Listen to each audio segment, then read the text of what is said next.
Vascaínos e vascaínas aí do nosso Brasil, sejam muito bem-vindos aí ao nosso canal Vaz Brama Vasco. Me chamo Diego Costa e eu estou aqui para deixar você bem informado de exatamente tudo aquilo que acontece no nosso gigantesco Vascão da Gama. Beleza, rapaziada?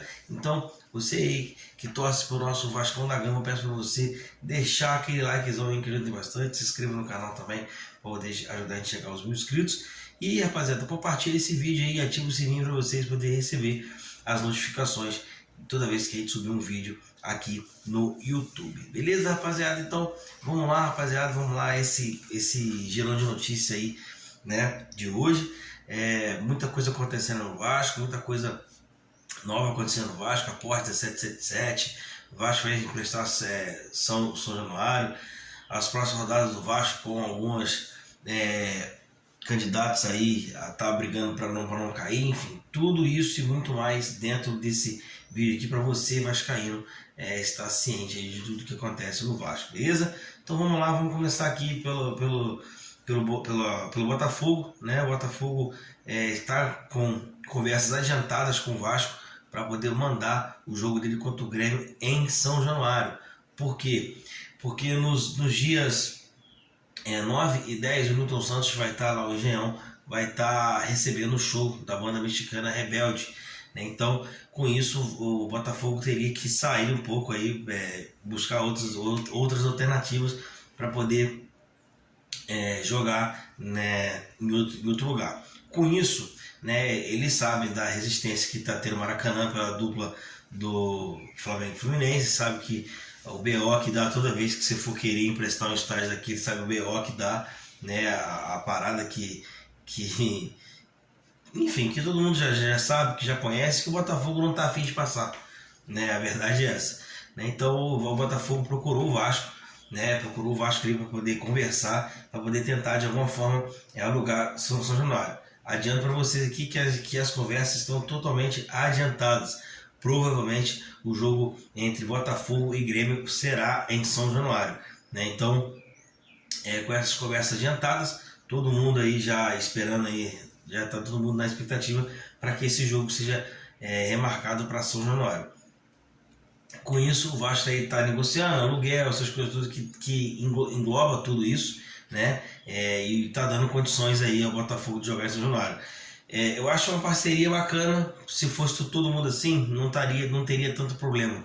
Mas sempre tem dois do lado de lá que costumam fazer bastante guerrinha, bastante mimimi, e acaba dificultando um pouco mais. Eu acho que assim todo mundo se ajuda e todo mundo ganha. Porque o Vasco ganha porque aluga São Januário, o Botafogo ganha porque não precisa se deslocar do Rio para poder jogar em outro lugar, né? E joga assim no estado do Rio de Janeiro, joga aí a quilômetros do Engenhão, é só uma questão de logística, enfim, facilita para todo mundo, né? Mas a rapaziada aí lá da dupla Fla-Flu, eles não entendem isso, ou na verdade até entendem, eles que não gostam mesmo de poder ajudar, né, entre aspas, porque não tem que ajudar com bem público é público, né? Então acaba segurando um pouco, amarra um pouco, isso desgasta muito, e isso que o Botafogo quer evitar, porque por isso o Botafogo não quer ir ao Maracanã jogar, né?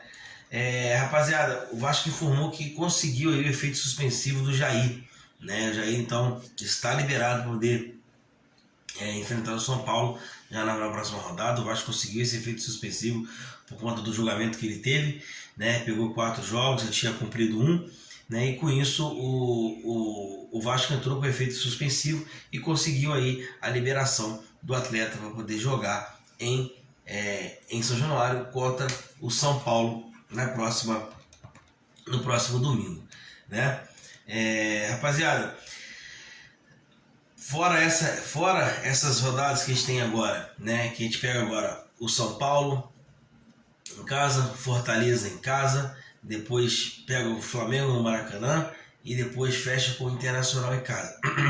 Essa sequência de 4 jogos em casa, na minha visão, poderia, se a gente consegue passar bem por essa etapa, acho que deixaria a gente muito, muito tranquilo dentro do campeonato. Porém, né, vamos supor que a gente consiga fazer 9 pontos em 4 jogos, como foi na última vez aí, né? 9 pontos em 4 jogos. seria bom demais, né? Claro que são jogos difíceis, jogos que a gente precisa ter cuidado, são jogos que a gente precisa jogar com inteligência para que a gente consiga vencer, né? Mas seria muito bom se a gente conseguisse aí 9, 8 pontos aí dentro desses 4 jogos, né? E sendo que uma rodada, se eu não me engano, após essa rodada, eu acho que vai começar a pegar algumas pedreiras que estão brigando ali na parte de baixo da tabela. Quem são eles?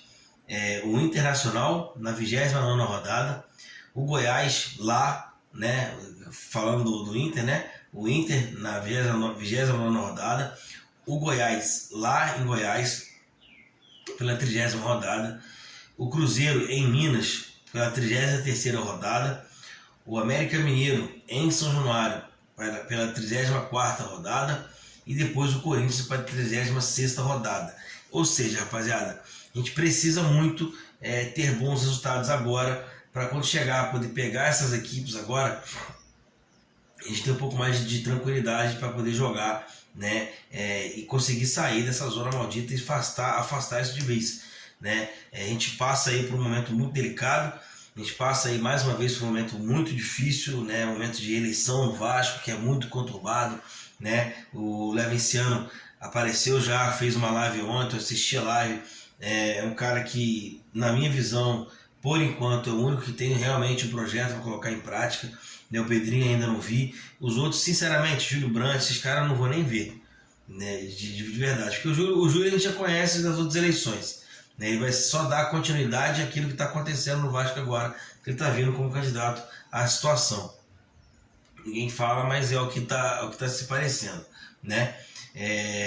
Os outros, assim, tirando o Eduardo Cassiano, que é um cara bem sério, que eu conheço, troco ideia às vezes, o restante eu acho que vão acabar se colocando em algum lado, né? Ou do lado do Júlio, ou do lado do Pedrinho, ou do lado do Leve, né? Então, assim, eu acho que até novembro tem muita coisa para acontecer, até novembro tem muita coisa para poder passar debaixo da ponte, né? Então vamos esperar para ver o que é, né? O Leve também, assim, eu não acho ele o salvador da pátria, mas também eu acho que é o cara que apresentou realmente um projeto para o Vasco, então isso já diferencia ele um pouco mais dos outros. Enfim, ano de política no Vasco é muito complicado, a gente está numa situação difícil, né, da tabela, a gente está numa situação em que hoje, né, do Rio, o Vasco é o único clube que briga para não cair, né? Que se for ver, o Flamengo chegou nas finais do campeonato que ele disputou, perdeu todos e tomara que continue perdendo, nem chegando, né? Mas é um time que chegou em todas as finais. Botafogo provavelmente aí, se manter a pegada, né, que estava no começo do campeonato, vai ser o campeão brasileiro. Ou se não for, tá ali disputando, pelo menos uma vaga na Libertadores consegue. E o Fluminense está aí na final da Libertadores contra o Boca.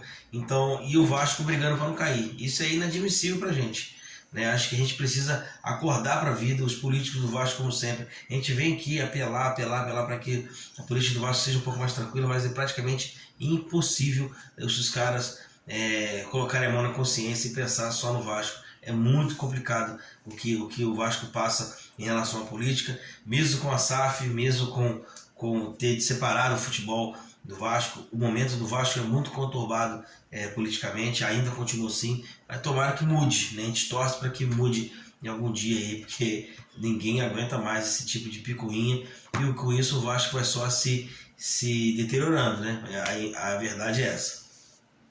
Falando da SAF do Vasco, 777 Pátrias depositou no dia de ontem, né, 35% do valor, né? Como eu disse para vocês aqui, uns falam que ela depositou 35% do valor, outras falam que não.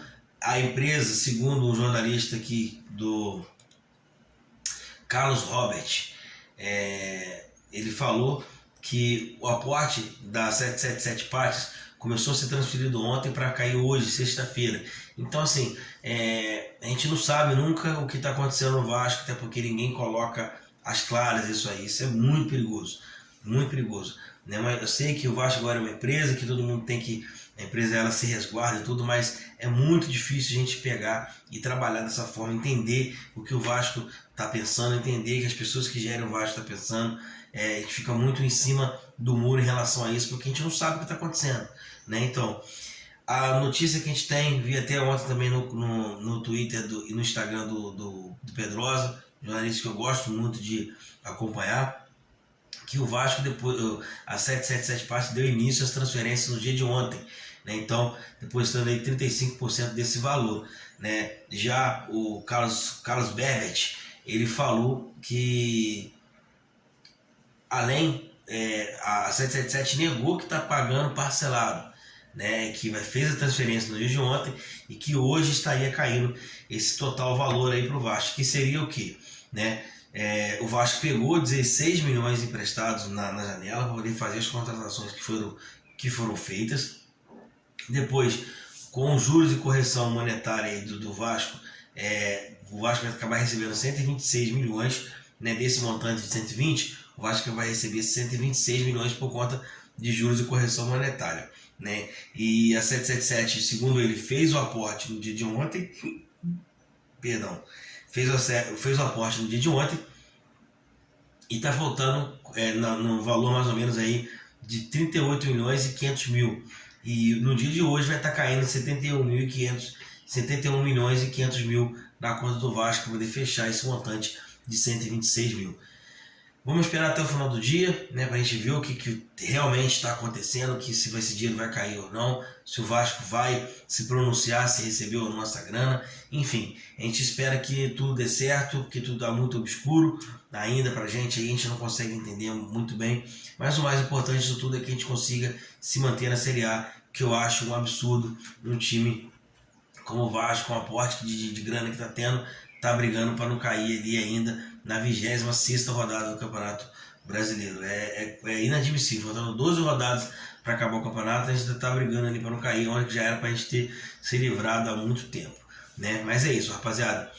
Volto aí com mais notícias aí assim que der, né? O Vasco soltando mais notícias, a gente entendendo um pouco mais, a gente volta aqui para poder dar notícia para vocês. E é isso, rapaziada. Peço a vocês deixar aquele like aí que ajuda bastante, se inscreva no canal também para ajudar a chegar aos 1000 inscritos. E tamo junto, rapaziada. Valeu!